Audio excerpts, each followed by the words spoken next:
WBSSC group D থেকে সংবিধান থেকে যে সমস্ত প্রশ্নগুলো আসার সম্ভাব্য বেশি সেগুলো আমি নিয়ে আলোচনা করছি। তো প্র্যাকটিস সেট 1 দেখো, ভারতীয় সংবিধানের খসড়া কমিটি সভাপতি কে ছিলেন?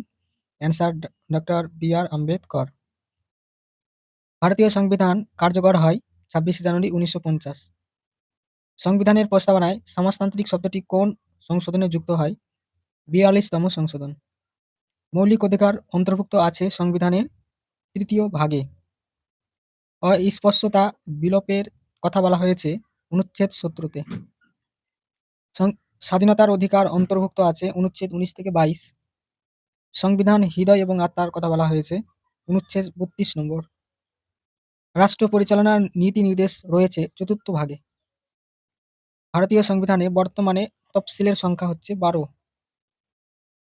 সংবিধান সংশোধনের বিধান আছে অনুচ্ছেদ 368। ভারতের প্রথম রাষ্ট্রপতি ছিলেন ডক্টর রাজেন্দ্র প্রসাদ।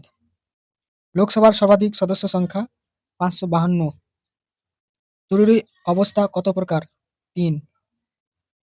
জাতীয় জরুরি অবস্থা ঘোষণা করা হয় অনুচ্ছেদ 352 নম্বর ধারায়। মৌলিক কর্তব্য যুক্ত হয় 1976 সালে। ভারতীয় শাসন ব্যবস্থা অনুসরণ করে সংশোধনীয় পদ্ধতি। রাজ্যপাল নিয়োগ করেন রাষ্ট্রপতি। সুপ্রিম কোর্টের প্রধান বিচারপতি নিয়োগ করেন রাষ্ট্রপতি। সমতার অধিকার অন্তর্ভুক্ত অনুচ্ছেদ 14 থেকে 18 নম্বর। ভারতের সংবিধান গৃহীত হয় 26শে নভেম্বর 1949 সালে। এবারে সংবিধান থেকে প্র্যাকটিস সেট 2 একটু কঠিন স্তরের প্রশ্ন। তাহলে প্রথমে প্রশ্নটি হচ্ছে, সংবিধানের প্রস্তাবনা থেকে ধর্মনিরপেক্ষ শব্দটি যুক্ত হয় 42তম সংশোধনে। সম্পত্তির অধিকার বর্তমানে আইনি অধিকার। সংবিধানের অনুচ্ছেদ 21 সম্পর্কিত জীবন ও ব্যক্তি স্বাধীনতার অধিকার। অনুচ্ছেদ 356 সম্পর্কিত রাষ্ট্রপতি শাসন রাজ্যে। আর্থিক জরুরি ব্যবস্থা ঘোষণা করা হয় অনুচ্ছেদ 360 নম্বর ধারা। মৌলিক কর্তব্য কোন দেশের সংবিধান থেকে নেওয়া হয়েছে? রাশিয়ার সোভিয়েত ইউনিয়ন। ভারতীয় সংবিধানের অনুপ্রেরণায় অন্যতম উৎস বিভিন্ন দেশের সংবিধান। অনুচ্ছেদ 24 সম্পর্কিত শিশু শ্রম নিষিদ্ধ। সংবিধান সভার প্রথম অধিবেশন বসে 9 ডিসেম্বর 1946 খ্রিস্টাব্দে। সংবিধান সভার স্থায়ী সভাপতি ছিলেন ডক্টর রাজেন্দ্র প্রসাদ। অনুচ্ছেদ 19-এর কয়টি স্বাধীনতা রয়েছে? 6টি। সাংবিধানিক প্রতিকার লাভের অধিকার কোন অনুচ্ছেদে আছে? 32 নম্বর অনুচ্ছেদ। সুপ্রিম কোর্ট প্রতিষ্ঠিত হয় 1950 সালে। ভারত কেমন রাষ্ট্র? সংঘটীয় ব্যবস্থা সহ একক বৈশিষ্ট্যযুক্ত রাষ্ট্র। ভারতের উপরাষ্ট্রপতি নির্বাচন হন সংসদের উভয় কক্ষের সদস্যদের দ্বারা। লোকসভার মেয়াদ 5 বছর। রাজ্যসভার সদস্যদের মেয়াদ 6 বছর।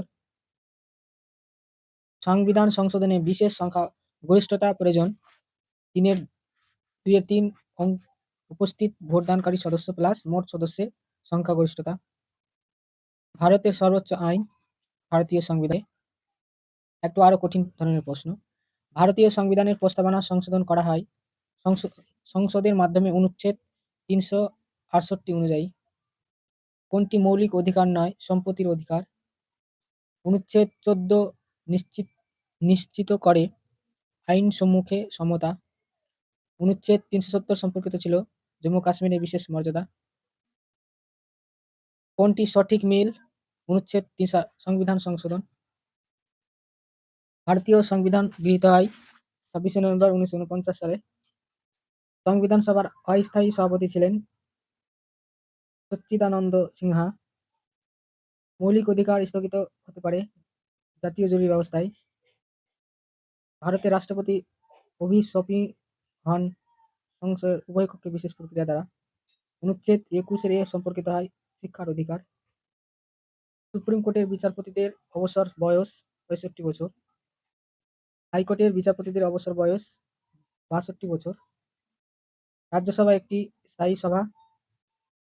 কোনটি জরুরি ব্যবস্থায় প্রকার নয়? সাময়িক। অনুচ্ছেদ 29 কয়টি স্বাধীনতা বর্তমান আছে? 6টি। ভারতের সংবিধান কার্যকর হওয়ার দিন প্রজাতন্ত্র দিবস। সংবিধান সভা গঠনের পরিচালনা ছিল ক্যাবিনেট মিশন পরিকল্পনা। ভারতীয় সংবিধানে কতটি তফসিলি বর্তমানে আছে? 12টি।